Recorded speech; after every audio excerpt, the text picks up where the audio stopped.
विश्वास करता हूं कि आज का जो वचन है, जो आज प्रभु आपसे बात करेंगे, दुआ कर रहा हूं कि आज आप अपनी सेल्फ इंप्रूवमेंट के बारे में कुछ न सोचें, पर आप आज उस काम को देख पाए जो परमेश्वर ने किया है।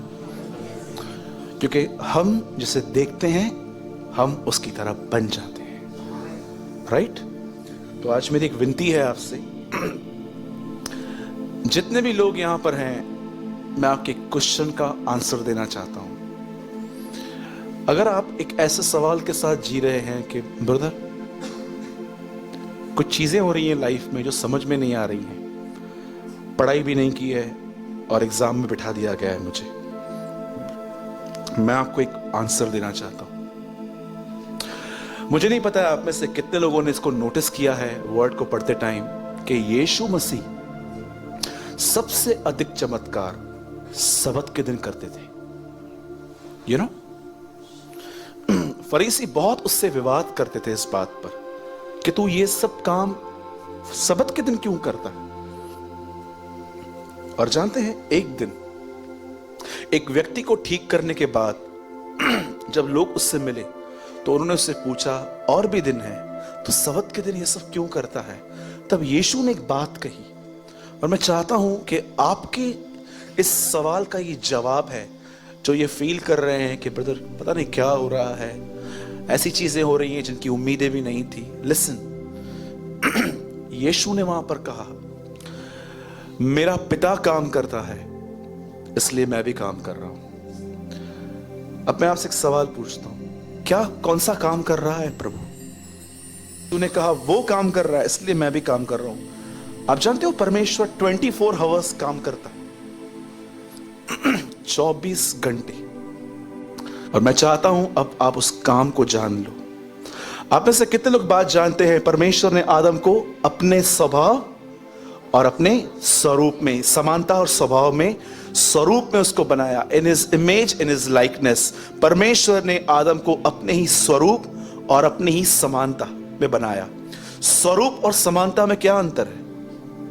इमेज और लाइकनेस में स्वरूप मतलब परमेश्वर, हम परमेश्वर की तरह हैं, और समानता मतलब परमेश्वर ने हमारे भीतर वो सब दिया है जो उसके पास था, स्वरूप और समानता। लेकिन जब इंसान ने गुनाह किया, क्या आप इस बात को जानते हैं? उसका स्वरूप आज भी उसकी तरह ही है, पर उसने समानता खो दी। यीशु जब कहता है कि मैं काम कर रहा हूं, तो जानो वो इंसान को वापस उस समानता में लेके आने की कर रहा है। That is a work. कई बार आपको लगता होगा कि बदल परमेश्वर मुझे क्यों पुश करता है डिफिकल्टीज में, क्योंकि वो जानता है काम कहां होता है। ही नो, कई बार वो आपको पुश करता है डिफिकल्टीज में जाने के लिए, क्योंकि वो जानता है कि परमेश्वर कुछ करेगा वहां पर। आप जानते हो परमेश्वर आपके अंदर कौन सा काम कर रहा है? वो आपको वापस अपने उस स्वरूप और समानता में लाने की कोशिश कर रहा है। ये वो काम है जो वो हर दिन करता है। मैं आपको बताना चाहता हूं, हमारी क्रिश्चियनिटी अगर डिकेन हो रही है, नीचे आ रही है, उसका रीजन जानते क्या है? उन्होंने 2019 वाले इशू पे बिलीव किया है, उस इशू पर नहीं जो बाइबल में है। अगर आप जो कर रहे हो और अगर आपको प्रभु करने दे रहा है, तो मैं आपको बताना चाहता हूं, आपका परमेश्वर यीशु नहीं है, कोई और ही है। क्योंकि अगर आप उस पर बिलीव करोगे तो वो हमेशा आपको कुछ चीजें हमेशा कहेगा कि मत कर। मैं कभी कभी सोचता हूं, प्रभु जब मैं 12-13 साल पहले मैं बिलीव में आया था तो चीजें बहुत अलग थी, पर आज देखो मसीह लोग पैसों के पीछे भाग रहे हैं, मसीह लोग जो है वो नाम के पीछे भाग रहे हैं, मसीह लोग फेम के पीछे भाग रहे हैं। तो प्रभु मुझे मानता है क्या कहते हैं कभी कभी, बेटा ये उस यीशु को नहीं जानते हैं जो बाइबल में है, ये उस यीशु को जानते हैं जो उनके सामने प्रेजेंट किया गया है। कितने लोग ये बात जानते हैं, मूसा क्यों कनान नहीं गया जब वो शरीर में था? हाँ, ये बात अलग है, नए नियम में प्रभु से ले आया। यीशु मसीह जब पहाड़ पे थे तो मूसा और एलिया वहां दिखाई दिए। पर क्या आप जानते हो क्यों परमेश्वर मूसा से क्रोधित हुआ? चलो बताओ, बच्चा किसे रिप्रेजेंट करता है? अगर आप किसी ऐसे बच्चे को देख रहे हो जो 6-7 साल का गालियां निकालता है, तो किससे सीखा उसने? कोई स्कूल तो नहीं है ना, गालियों का स्कूल खुला है क्या कैंप 3 में? कोई अच्छो 100 गालियों सीखिए नो। हेलो, कोई गालियों का स्कूल है? कोई ट्यूशन है? कहां ना कहां उसने घर पे ही देखा है। जब मूसा को प्रभु ने कहा चट्टान से बात कर और उसे लकड़ी मार दी, बताइए उसने वहां पर प्रभु को क्या शो करके दिखाया? हे इज़राइल, प्रभु ऐसा है गुस्से वाला। तब परमेश्वर ने कहा तूने मेरे नाम को अपवित्र ठहराया है, तूने मुझे गलत तरीके से प्रेजेंट किया है। मोसेस, मैं दयालु परमेश्वर हूं और तूने ऐसा दिखाया कि मैं गुस्से वाला हूं, अब तू कनान नहीं जाएगा।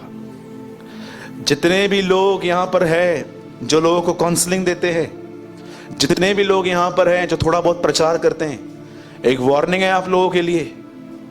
आप प्रेजेंट करते हो उसको, इसलिए ठीक से प्रेजेंट करना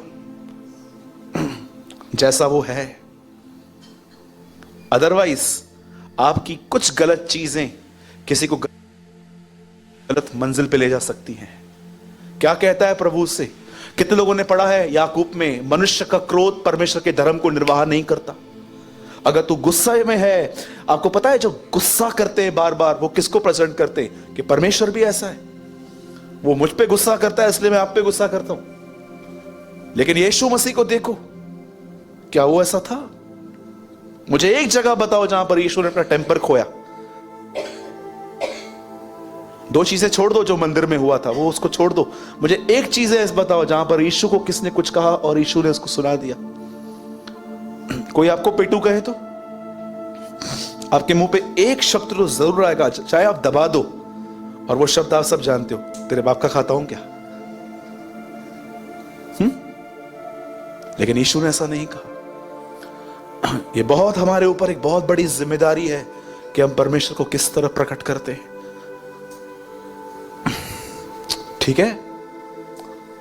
कि तो मेरी बातों को समझ पा रहे हैं? इससे पहले मैं कहां था?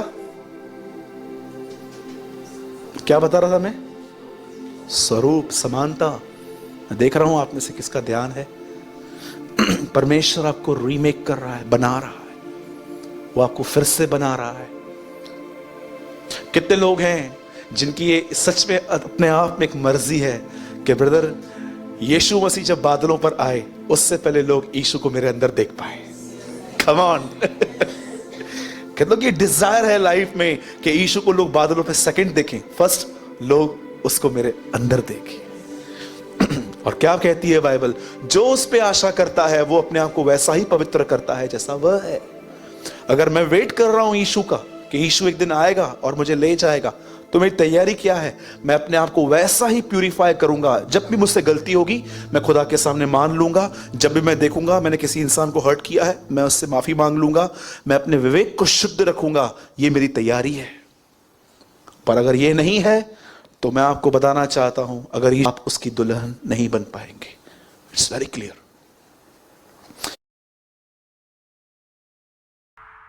हमारे YouTube चैनल को सब्सक्राइब करें ताकि आप परमेश्वर के गहरे भेदों को जान सकें कि कैसे आप परमेश्वर में बढ़ सकते हैं, कैसे आप दुष्ट आत्माओं से, नशों से, बीमारियों से और वंशों के श्रापों से आजाद हो सकते हैं।